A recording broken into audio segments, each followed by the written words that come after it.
Good morning, everyone. This morning we're going to be in Psalm 59. What's interesting about it is we were in Psalm 57 yesterday, and 57 is actually on the timeline a little bit further down into David's difficult circumstance, his running from Saul. This one's all the way at the beginning. This is when David recognizes that Saul really is after him and he's preparing to split, basically. He's going to take off.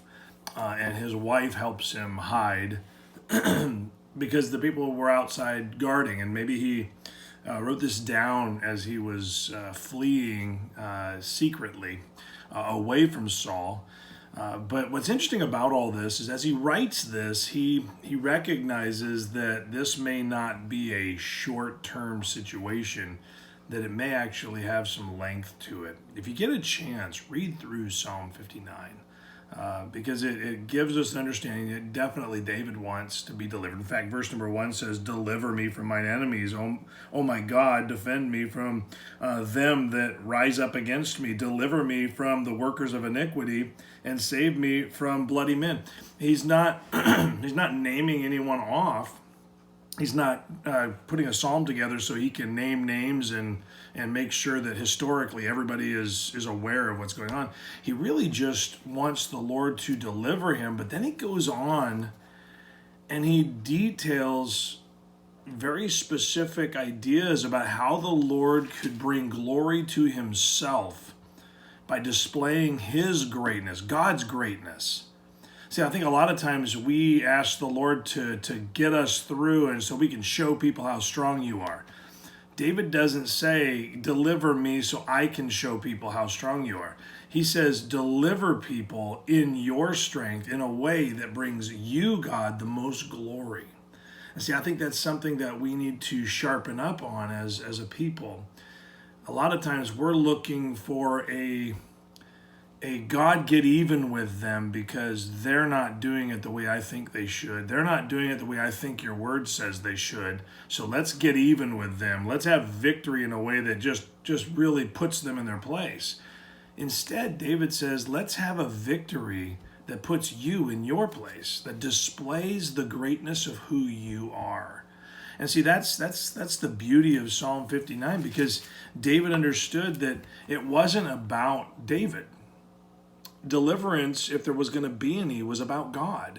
It was about how David could display God to others. And I think if we can get our minds around that this morning, how can I display God to others, even in this circumstance, so that when God is ready to deliver me, however he chooses to deliver me, I will have a great testimony that validates what God is doing, that God would receive all the glory. I wouldn't just look like I was pretty clever and I worked my way out of it because I'm strong and I'm good and I'm super spiritual.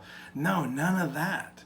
David didn't want to be delivered or have people perceive that he was delivered because David was smart and because David was strong and because David was the victor. He wanted it to be in a way that gave God all of that. And so as you approach your day, I realize that everyone has varying degrees of difficulty going on in their lives.